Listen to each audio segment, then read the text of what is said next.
Hi everyone, how's everybody doing? It is about 2 o'clock in the afternoon and my husband is getting ribs ready for tomorrow's dinner. So I'm sitting here while Jason's working on his rub. I went and got some tea. I am trying a new tea. It is this apple chai or apple pie chai. Anyway, it's really strong smelling in the container. It's much more mellow ever since I put it inside the cup. I was a little concerned, but so far so good. Steeping, gonna have my tea. Hopefully I'll be done with my tea by the time Jason's doing all his stuff over here. Okay. Hi. So Reese and I are sitting here together. We, I guess, are going to do a team drinking duo thing here while we're watching Daddy work on the ribs. So Reese right now has decided to get his favorite almond coconut macaroon from...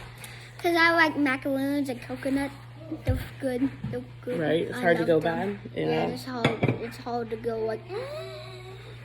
Yeah. Republic of Tea. Anyway, so the other day when I was buying it, they had these little cute tea sets. So we went ahead and bought one of these cute little tea sets. Oh, that's cute. And so go ahead, lift this. What is this? Wait, you got to put the tea bag in there. Remember, it's not gonna. It's gonna be a long time to get any tea if you're gonna have to open that. Tea. There's no tea. Yeah, you're gonna be waiting a long time if you just put that strainer in there, right? It'll just be like, no. Maybe a little bit later. That's what the tea's like. Oh. And then this one. Right, and what do you do? Put in the tea strainer. Tea bag in there. This and there. This and there. And what does that do? What is it doing? It's bubble. It's like soaking into the tea. Right, and this is gonna keep it hot. Hot. So it can steep. Yeah, steep. This is how I make my own milk tea. In there. Hot. That's hot. Drip it a little bit. Hot. Put that on there. I'll take a couple spoonful of sugar. Oh, that's a lot. All right, and how much heavy cream do you do? The same thing. Yeah, pour it in. Let's cut it off. 1 spoonful, 2 spoonful. Oh, that looks sick. That looks cool. That looks so sick and satisfying. I'm not really sure if you know what you're saying. I think if it's sick, I don't think anybody is going to want to drink it. No, it's actually like, when I mean like sick, it's like really cool. Okay. So when you say sick, it means what? Cool. Okay, baby. When I say sick, it means cool. Ah. Wrong direction. Are you going to taste it and see what it tastes like? Yeah.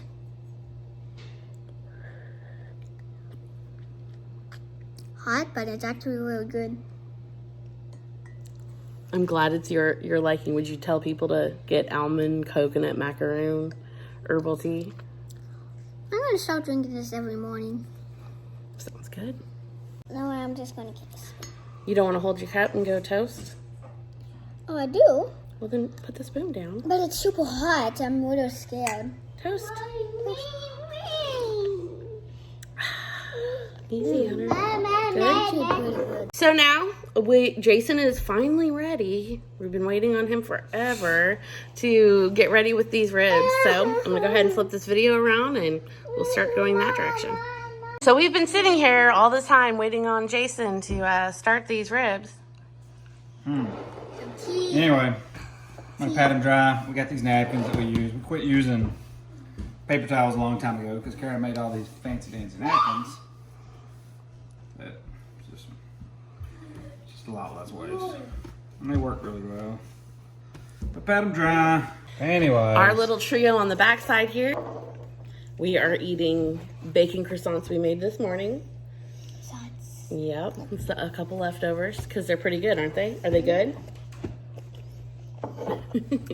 And we made them like this tea right here. So why are you patting off these? The rub just sticks to them better when they're dry. You would think that if they were wet. Well, it's got a brown. It's got a lot of brown sugar in it, so it kind of the brown sugar when it gets a little bit wet anyway turns to like a syrup, so to speak. So if you get it too wet, it just turns all really runny and just runs off. Oh, I see what you're saying. It doesn't like stay on there very good. And the salt, it's got some salt in it too. So the salt brings out the moisture anyway. So it's just, it gets, if you don't dry them off, it gets too messy. So how long have you been working on these ribs? For about 12 years, 13 years? It's been a long time, yeah. Perfecting this recipe? Yeah. We get them, we've got it down pretty good now. It's mostly there's a little art to cooking these things. If you cook them too fast, they stay tough. Cook them too long, they kind of just dry out. I went to Louisiana and picked up my big pit from my dad. Mm-hmm. It's one that Dad made for me actually, and it's a rib cooking machine. It's just the right size, the right depth. It just for ribs, it's perfect. Kara made a comment earlier that this is the reason we were still married. Yeah. I said it's probably not the reason you're still married, but it definitely helps. It is the reason why we're still Definitely helps because they're good. They turn out good. Yes. Over the years, you have no idea how many ribs I have eaten as his guinea pig. So I can definitely say that these ribs are good. And Jason will tell you, I am a picky eater. No, I'm not a picky eater. I'll eat anything. Picky about what she says is good or not. Yes. While I'll eat anything, I'll critique the heck out of some food. But am I a good? I'm a good critic. Yeah. She usually she says she's in part why these have turned out so well. Which is interesting. I'll tell him what I don't like about the taste and what I do like about the taste. And we'll go on from there. We'll move on from there. And from there, these things are the best. Did it stress you out that I sunk the truck in about 4 inches of mud? No. Maybe 6 inches? No, I figured we'd get it out. I'm not a big worrier. When it comes to me, you weren't worried? I'm not a big worrier. No, not when it comes to you. I'm not when it comes to the truck being stuck. We'll get it out. I got redneck friends. We're not gonna... We can make that happen. But anyway. Oh, a follow-up on the truck. So later that evening, my neighbor had one of his friends come over and help me out. And I was like, this guy looks really familiar. And I didn't realize who he was until after he left. So there was a couple people that have come over and tried to get it out, and I really did get it stuck nice and proper. And I will say that when it comes to doing something, I will completely do it 100%, both feet in. And if something is going to break, I will be the one that will be that 1 in 1 like million chance of it breaking, like 100%. Oh, and also when she gets it break something, it's all the way broke. It's not. She doesn't half-ass that kind of stuff. So yeah, I got it good and proper out there. I mean, we drug it around. I would say a good like, I don't know. There's 100 feet probably at least of tire tracks all in my yard over there on the side. I don't. Yeah, it was a terrible experience for me. So later on that evening, at the point where you're feeling real sorry for yourself for, getting stuck. The family was gone. We only have the 2 trucks. my neighbor came over and he was like, so I've got this friend and he's going to be able to get you out. Do you mind if I tell him what's going on? I was like, yeah. I'm totally down for anybody that can unmess my mess up back out there. And so later on that evening, a gentleman comes over. So nice. I could not tell you how nice he was, but he was so nice. And, you know, and I was like, gosh, he looks real familiar. He looks real familiar. And I was like, oh, good golly, who is this guy? And we're over there pulling, like, it was like 30 feet of chain, but the chain wasn't long enough. So we got two 10 pieces of chain and tow strap. So I don't know how long that tow strap is. It's probably 20 foot. So 20 foot of tow strap. So 40 feet of towing length stuff. Anyway, so he turned around, we got it, set it up. He went underneath the truck. Him and Mr. Wayne went underneath the truck, hooked my truck up and pulled it out, you know, which was amazing. I couldn't be more thankful for the fact that they did that and I wasn't going to be stuck here all weekend. Very personable, did not make me feel like a little person for getting my truck stuck in the mud, like driving it further and further into, I don't know, bog back there or something. So anyway, I looked it up who it was, and it is Mr. Tate, Mr. Michael Tate from Tate Farms. And I was like, oh my gosh, I knew who he was. And I really wish that I would have really known when he was here because I had so many questions and I would love to have walked him around my homestead and like just asked him and picked his brain.